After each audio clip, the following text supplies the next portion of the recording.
द्वापर युग के अंत की ओर पृथ्वी दुहक के भारी बोझ से दबी हुई थी।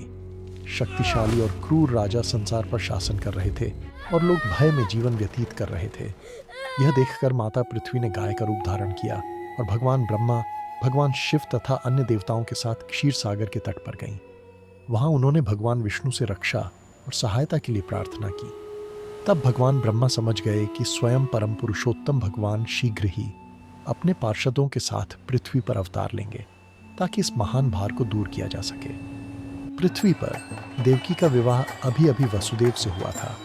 जब वे देवकी के भाई कंस द्वारा चलाए जा रहे रथ में अपने घर लौट रहे थे, तभी आकाश से एक वाणी प्रकट हुई। उस वाणी ने कंस को चेतावनी दी कि देवकी का 8वां पुत्र एक दिन उसका वध करेगा। यह सुनकर कंस अत्यंत भयभीत हो गया। डर के कारण वह अपनी ही बहन की हत्या करने को तैयार हो गया। तब वसुदेव ने शांत और धैर्यपूर्ण वाणी में उससे कहा और वचन दिया कि देवकी की प्रत्येक संतान के जन्म लेते ही वह उसे कंस के सामने प्रस्तुत करेंगे। यह सुनकर कंस ने उस समय उनकी बात स्वीकार कर ली, परंतु समय के साथ कंस का भय और अधिक बढ़ गया।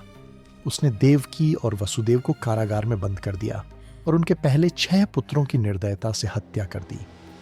7वें पुत्र भगवान बलराम को योग माया की व्यवस्था से वसुदेव की दूसरी पत्नी रोहिणी के गर्भ में स्थानांतरित कर दिया गया, जो उस समय गोकुल में निवास कर रही थी। फिर एक गहरी रात में देवकी के गर्भ से श्री कृष्ण प्रकट हुए। उन्होंने पहले अपना दिव्य चतुर्भुज रूप प्रकट किया। देवकी और वसुदेव समझ गए कि यह शिशु स्वयं परम पुरुषोत्तम भगवान है और उन्होंने गहन भक्ति भाव से उनकी स्तुति की। भगवान ने उन्हें भयमुक्त रहने का आश्वासन दिया और वसुदेव को आदेश दिया कि वे उन्हें गोकुल ले जाकर यशोदा के यहाँ जन्मी नवजात कन्या से उनका आदान प्रदान कर दें। देवकी के निवेदन पर भगवान ने अपना दिव्य रूप संकुचित किया और एक साधारण शिशु के रूप में प्रकट हुए। फिर भी वे स्वयं श्री कृष्ण ही रहे। योग माया की शक्ति से पूरे राज्य के सभी लोग गहरी निद्रा में चले गए।